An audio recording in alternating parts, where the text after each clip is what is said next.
राहुल का बयान सियासी घमासान। राहुल गांधी अमेरिका गए हुए हैं, लेकिन देश में उनके बयान को लेकर घमासान मचा हुआ है।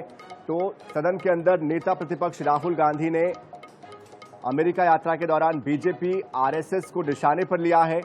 राहुल गांधी के बयानों को लेकर भाजपा नेता गिरिराज सिंह ने उन पर पलटवार किया, कहा कि राहुल गांधी पर देशद्रोह का मुकदमा चलना चाहिए। दरअसल राहुल गांधी ने कहा था कि चुनावी नतीजा आने के बाद से लोगों के मन से बीजेपी और आरएसएस का जो डर है वो खत्म हो गया है। अब लोग प्रधानमंत्री से डरते नहीं है। ये भारत के लोगों की उपलब्धि है। उन्होंने कहा कि आरएसएस ये मानती है कि भारत एक विचार है, जबकि कांग्रेस का ये मानना है कि भारत कई विचारों से मिलकर बना है, भारत में भिन्नता है, विभिन्नता है और इसीलिए भारत के लोगों के कई विचार है, लेकिन हम सब एक है। जबकि कांग्रेस इस बात को लेकर आगे बढ़ती है। राहुल गांधी ने भारतीय समुदाय के लोगों से मुलाकात की, यूनिवर्सिटी ऑफ टेक्सास के कार्यक्रम में अपनी बात रखी, कहा कि भारत में रोजगार की समस्या है। ऐसा इसलिए हो रहा है क्योंकि हमने प्रोडक्शन पर ध्यान नहीं दिया, यानी भारत में जो प्रोडक्शन होना चाहिए वो हो नहीं रहा है, प्रोडक्शन कम हो गया है।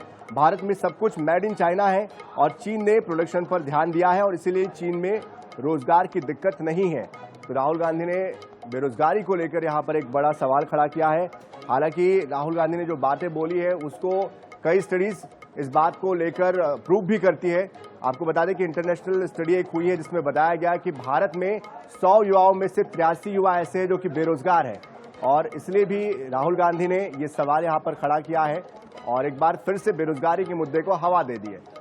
तो बार पलटवार का दौर भी जारी है। इधर गिरिराज सिंह ने इसको देशद्रोह से जोड़ दिया है और उनका कहना है कि राहुल गांधी को उनके ऊपर देशद्रोह का मुकदमा चलना चाहिए।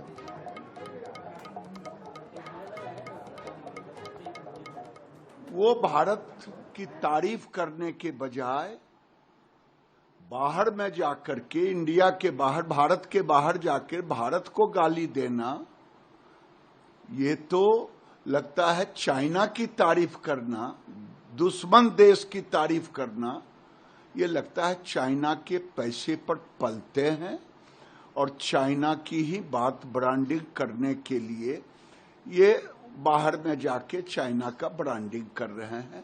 तो ऐसे लोगों को देशद्रोह का मुकदमा चलाना चाहिए।